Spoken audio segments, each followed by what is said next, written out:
આગામી 7મી ડિસેમ્બરના રોજ BAPS કાર્યકર સુવર્ણ મહોત્સવની ખાસ ઉજવણી અમદાવાદના નરેન્દ્ર મોદી સ્ટેડિયમ ખાતે કરવામાં આવનાર છે।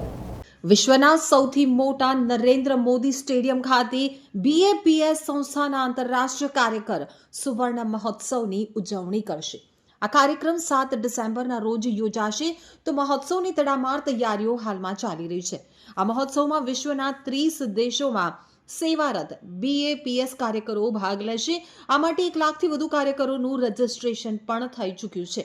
તો વિશ્વના સૌથી મોટા નરેન્દ્ર મોદી સ્ટેડિયમ ખાતે BAPS કાર્યકર સુવર્ણ મહોત્સવની ઉજવણી માટે 1 લાખ કાર્યકરો ઉમટશે। આ પૈકી 10,000 જેટલા કાર્યકરોના ઉતારા માટે મોટેરા, ચાંદખેડા અને આસપાસના વિસ્તારમાં બિલ્ડરો અને માલિકોએ તેમના ફ્લેટ તેમજ મકાન ફાળવી આપ્યા છે। BAPS સ્વામિનારાયણ સંસ્થાની અનેકવિધ સામાજિક કે આધ્યાત્મિક સેવા પ્રવૃત્તિઓની આધારશિલા BAPS સંસ્થાના સમર્પિત કાર્યકરો છે। આ કાર્યકરોની નિસ્વાર્થ સેવાઓને બિરદાવવા માટે પરમ પૂજ્ય મહંત સ્વામી મહારાજની નિશ્રામાં જાન્યુઆરી 2024માં સુરત ખાતે ગૌરવ વધતા BAPS કાર્યકર સુવર્ણ મહોત્સવ પર્વનો મંગલ આરંભ કરવામાં આવ્યો હતો।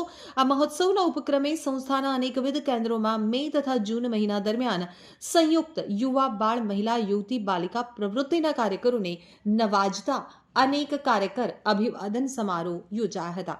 તો 7મી ડિસેમ્બર અને શનિવારે સાંજે 5 થી 8:30 સુધી ચાલનાર આ રંગારંગ કાર્યક્રમની મુખ્ય થીમ 3 વિભાગમાં અદ્ભુત પ્રસ્તુતિ દ્વારા વ્યક્ત થશે। છેલ્લા 100 કરતાં વધુ વર્ષોથી આરંભાયેલી આ સ્વયંસેવક પરંપરાનું બીજારોપણ અને તેના પોષણની રજૂઆત આ વિભાગમાં થશે। એક નાના બીજમાંથી વટવૃક્ષ બનેલી આ સ્વયંસેવક સેવાઓ ભારત અને વિશ્વભરમાં કઈ રીતે વ્યાપી, અનેક વિપરીત સંજોગોના વાવાઝોડા વચ્ચે પણ કર્તવ્યનિષ્ઠ રહેનાર કાર્યકરોની રોમાંચક ગાથાઓ આ વિભાગમાં પ્રસ્તુત થશે।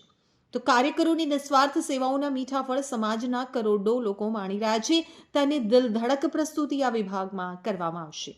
કાર્યક્રમમાં Africa, UK, Europe, America, Canada સહિત 30 દેશોના પ્રતિનિધિ સ્વરૂપ કાર્યકર્તાઓ અહીં પોતાની હાજરી આપશે અને બધા જ દેશોના રાષ્ટ્રધ્વજ પણ લહેરાવવામાં આવશે। તો વિવેક જીવન સ્વામીએ વધુમાં જણાવ્યું હતું કે વર્ચ્યુઅલ માધ્યમથી દેશના વડાપ્રધાન નરેન્દ્ર મોદી પણ સંબોધન કરશે તથા રાજ્યના મુખ્યમંત્રી ભૂપેન્દ્રભાઈ પટેલ અને કેન્દ્રીય ગૃહમંત્રી અમિત શાહ પણ પોતાની રૂબરૂ હાજરી આપી ઉદ્બોધન કરશે।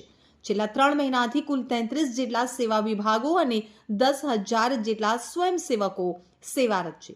સ્ટેડિયમમાં ગુજરાત તેમજ ભારતના વિવિધ પ્રાંતોમાંથી આવનાર કાર્યકરોના હજારો વાહનોના પાર્કિંગ માટે રિવરફ્રન્ટ આગળ સુંદર આયોજન કરાયું છે।